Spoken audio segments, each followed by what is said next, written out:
Good morning everybody. आज हम लोग लिमिट को कंटिन्यू करेंगे। तो पिछले लेक्चर में हमने लिमिट का वैल्यू कैलकुलेट किया था using the function f x equal to x. हम इसको थोड़ा मॉडिफाई करेंगे। एक चीज हमें याद रखना है कि पिछला ग्राफ कैसे था, एक कंटिन्यूअसली एक स्ट्रेट लाइन चला गया था ओरिजिन के थ्रू से, बट यहाँ पे थोड़ा हम डिफरेंट करेंगे। हमने फंक्शन लिखा है f x equal to mod x but not equal to zero के लिए। सो इसका मतलब फोर्सफुली हमें कहा गया है नॉट इक्वल टू जीरो के लिए ये फंक्शन है, इक्वल टू जीरो के लिए कुछ वैल्यू दिया नहीं गया है। सो पहली बात है, इसको मॉड को हम अगर ब्रेक करते हैं तो x ग्रेटर देन जीरो के लिए y इक्वल टू एक्स और लेस देन के लिए माइनस एक्स, मॉड को ब्रेक किया। नॉट इक्वल टू जीरो तो हमने ग्रेटर देन इक्वल टू नहीं लिया। सो जब x पॉजिटिव है, ये साइड x डॉट, तो इस पॉजिटिव साइड के लिए y इक्वल टू एक्स। सो हमने देखो o को टच नहीं करेंगे, ऐसा एक ग्राफ स्ट्रेट लाइन बनाएंगे। माइनस एक्स मतलब -1 इंटू एक्स, वो स्ट्रेट लाइन बनता है ऐसे। सो देखो हमने जीरो को टच नहीं किया बिकॉज जीरो पे ये फंक्शन डिफाइंड नहीं है, उसका वैल्यू दिया हुआ है नहीं। ओके, सो अगर हमें यहाँ कहा जाए limit x tends to zero plus f x क्या है, सो हमें क्या पता है, जीरो प्लस के लिए क्या होता है x। ये क्या ट्रू है? Yes it is true, because zero plus के लिए x लिख सकते हैं।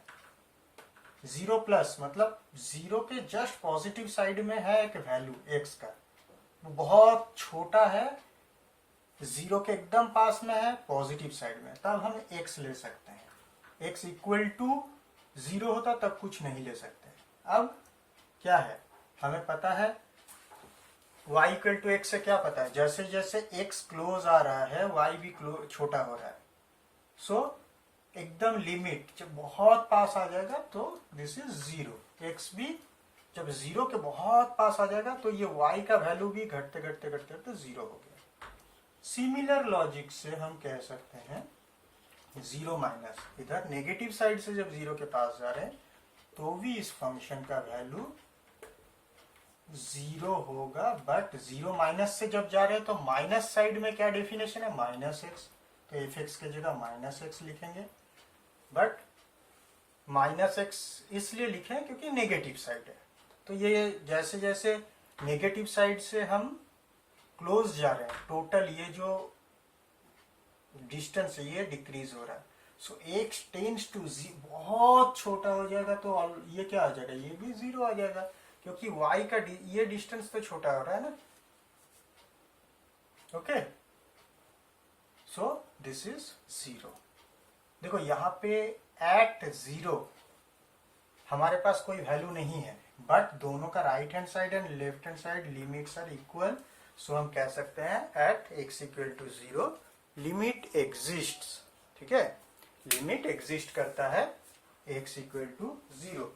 सो वैसे बहुत सारे एग्जाम्पल हो सकते हैं, एक हम एग्जाम्पल देखते हैं जहां पे लिमिट एग्जिस्ट करता नहीं। ओके, सो वैसा एक एफ एक्स का डेफिनेशन देखते हैं तो थोड़ा हमें बेटर समझ में आए। सपोज एफ एक्स का डेफिनेशन हम देते हैं ऐसे, मॉड एक्स बाई एक्स। तो हमें इसको सिंप्लीफाई करने के लिए क्या करना है, x ग्रेटर देन जीरो पहले देखेंगे क्या होता है, मॉड x बन जाता है x। So x by x equal to 1। x equal to zero हम देखो ले नहीं सकते बिकॉज जीरो बाई जीरो हो जाएगा, सो अनडिफाइंड। लेस देन जीरो लेते हैं तो क्या होता है, लेस देन के लिए मॉड x क्या बनता है, माइनस एक्स, तो minus x by x equal to -1, और जीरो में अनडिफाइंड। सो जीरो में अनडिफाइंड पिछले वाला भी था, तो जीरो में अनडिफाइंड होने से ही लिमिट एग्जिस्ट करेगा या नहीं करेगा वो हम नहीं कह सकते, बट अब इस फंक्शन का वैल्यू देखते हैं। So y equal to f x, x जब जीरो से बड़ा है तो y is always 1। So y का वैल्यू, सपोज ये डिस्टेंस यहाँ पे 1 है, इधर -1 है। सो x इक्वल टू 0 में कोई वैल्यू नहीं लेंगे, 0 के जस्ट राइट साइड से हम y इक्वल टू 1 का स्ट्रेट लाइन ड्रॉ कर दिए। अब x के लेफ्ट साइड में हम y इक्वल टू -1 का स्ट्रेट लाइन ड्रॉ कर दिए। अब देखो ये पॉइंट जब हम लोग इंक्लूड नहीं करते हैं, इसको सर्कल किया जाता है। ये एक वाइट सर्कल होता है, ब्लैंक सर्कल, अंदर में वाइट, जिस इस टाइप का सर्कल का मतलब होता है वो पॉइंट नॉट इंक्लूडेड। और अगर ऐसे कर देते हैं solid circle, that means that point is included in the graph. जैसे यहाँ पे हमने एक स्ट्रेट लाइन ड्रॉ किया, ये कंफ्यूजिंग है, ये स्ट्रेट लाइन यहाँ तक है या नहीं, विजुअली बहुत समय कंफ्यूजिंग होता है। तो एक यहाँ पे क्या करेंगे, हम ऐसे करके एक ब्लैंक ऐसा एक डॉट डाल देंगे, तो that means that is not included. इसे हॉलो सर्कल भी कहा जाता है। Okay, so x equal to 0 में इसको इंक्लूड नहीं किया। अब हम x इक्वल टू 0 में लिमिट एग्जिस्ट करता है कि नहीं वो हमें टेस्ट करना है। तो 0 प्लस और 0 माइनस दोनों हम चेक करेंगे, बिकॉज 0 प्लस 0 माइनस जब इक्वल हो जाता है, राइट हैंड साइड लिमिट और लेफ्ट हैंड साइड लिमिट जब इक्वल होता है, तब हम कहते हैं कि limit exists at that point. So किसका लिमिट कैलकुलेट करना है, एफ का। अब राइट हैंड साइड में एफ का वैल्यू क्या है, डेफिनेशन क्या है, राइट हैंड साइड के लिए 1 है।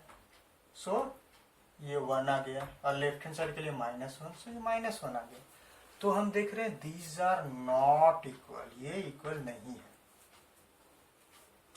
So limit does not exist at this point x equal to 0 में। ओके, ये simple, limit not equal, so limit does not exist at that point. So limit exist करने का definition जो मैंने कहा शुरू में, जिस पॉइंट में चाहिए हमें, उस पॉइंट में right hand and left hand दोनों को कंपेयर करना है। इन जनरल अगर हमें x इक्वल टू a में अगर टेस्ट करना है लिमिट का एग्जिस्टेंस, सो इसको ऐसे, this is called right hand side limit. Okay, this is right hand limit of f(x) at a, right hand limit of f(x) at x equal to a should be equal to left hand side limit of f(x). This is the condition for limit to exist। ठीक है, ये simple एक condition है जो कि हम लोग problem solve करेंगे तब सिर्फ इसी को चेक करेंगे, दिस इज सफिशिएंट। ओके, तो हमारे पास बहुत सारे प्रॉब्लम होंगे इस टाइप के। और एक चीज हमें समझना है कि एफ(x) का जो डेफिनेशन होता है ना, ये ऑलवेज एक इक्वेशन या एक्सप्रेशन से नहीं होता, ऐसे भी हो सकता है। 1 मैंने डिफाइन किया लेस देन 0 के लिए, 2 डिफाइन किया x इक्वल टू 0 के लिए, हो सकता है 3 प्लस x डिफाइन कर दिया x ग्रेटर देन 0 के लिए।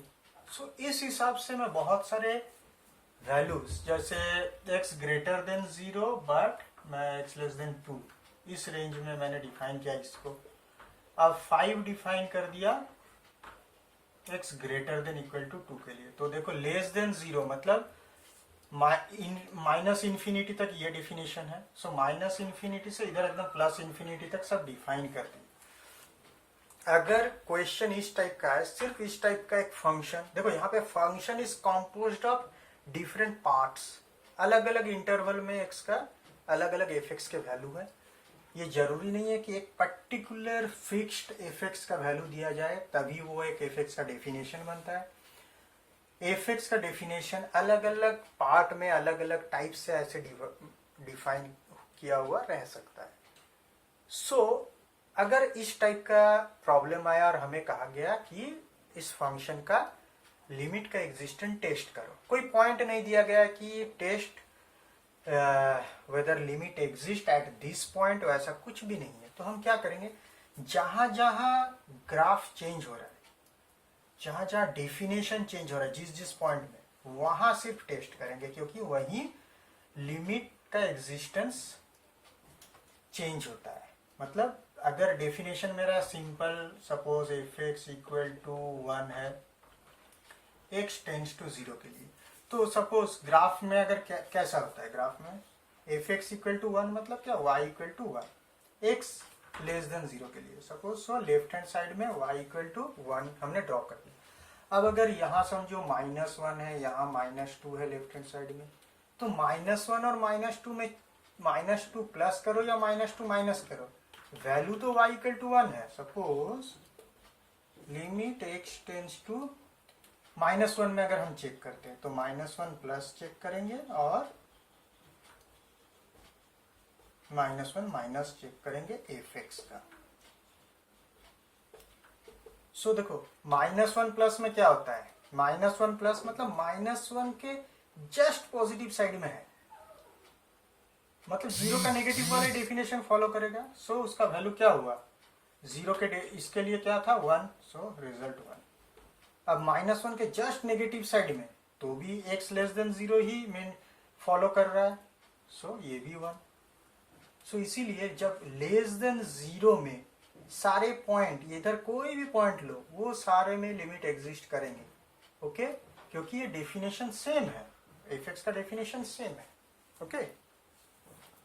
जब डेफिनेशन जहां जहां चेंज हो रहा है उस पॉइंट में हमें टेस्ट करने की जरूरत है। हम ऐसे कह सकते हैं कि we need to test the limit at x equal to 0 में चेंज हो रहा है 0 एंड x इक्वल टू कहाँ चेंज हो रहा है, देखो 2 के बाद चेंज हो रहा है 2, as the definition of the function changes at these 2 points, other than these 2 points graph is all limit already exists for all other points।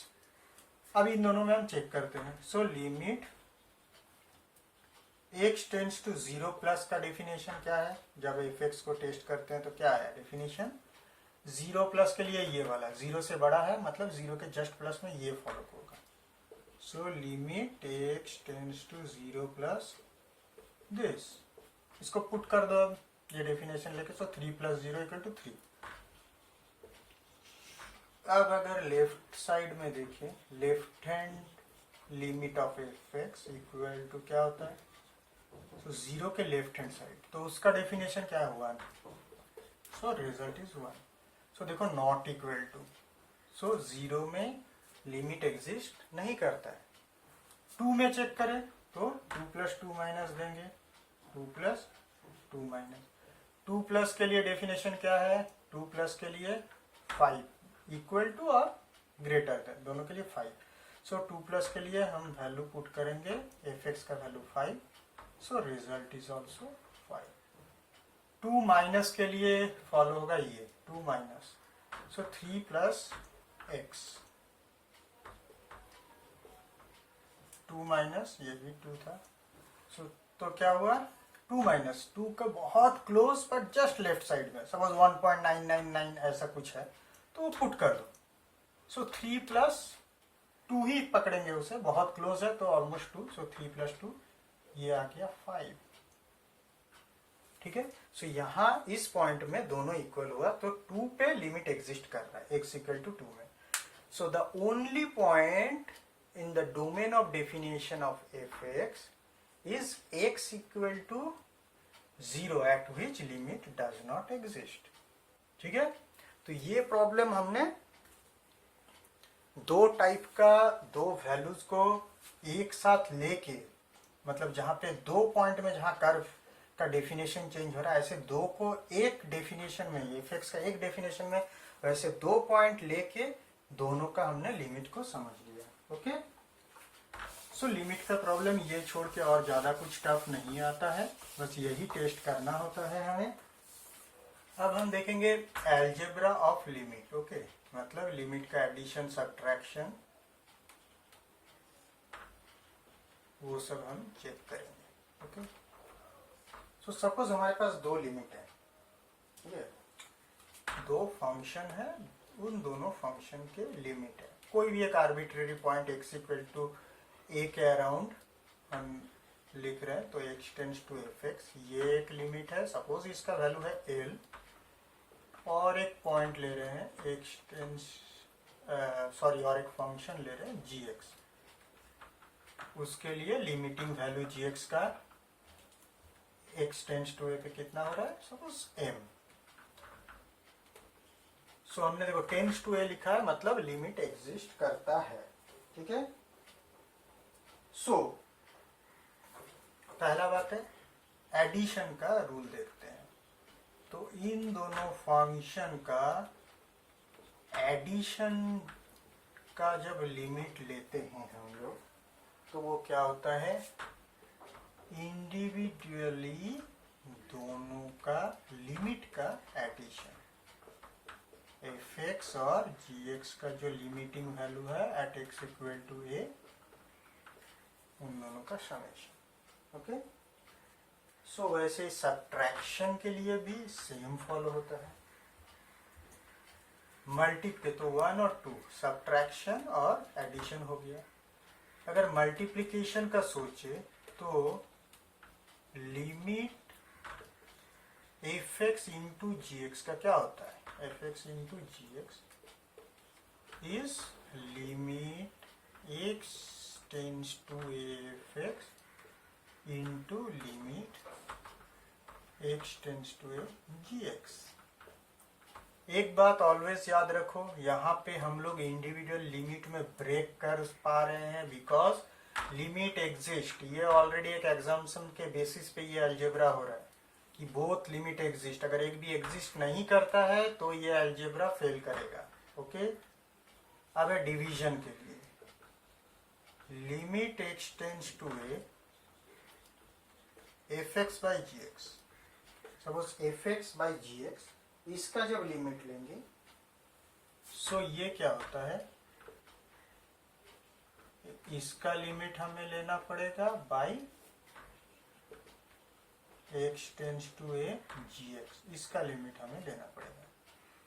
Always remember that, ये देखो ये भी एग्जिस्ट कर रहा है, ये भी एग्जिस्ट कर रहा है, ओके, बट ये एग्जिस्ट कर रहा है मतलब ये एम का वैल्यू है, अगर मेरा 0 आ गया तो सो दिस इज अनडिफाइंड। सो ये डिवीजन वाला केस में लिमिट डिनोमिनेटर में जो लिमिट है this should not be equal to 0, तभी ये काम करेगा, otherwise this is not true, okay. और अगर यहां पे पॉइंट 3 में हमने क्या किया, fx इंटू gx, fx क्या है, फंक्शन ऑफ x, वो हम fx का कांस्टेंट भी अज्यूम कर सकते हैं, फंक्शन ऑफ x है, suppose fx equal to some constant, suppose mu, fx equal to mu, if fx equal to constant equal to mu, then क्या हो रहा है, limit x tends to a fx gx क्या आ गया,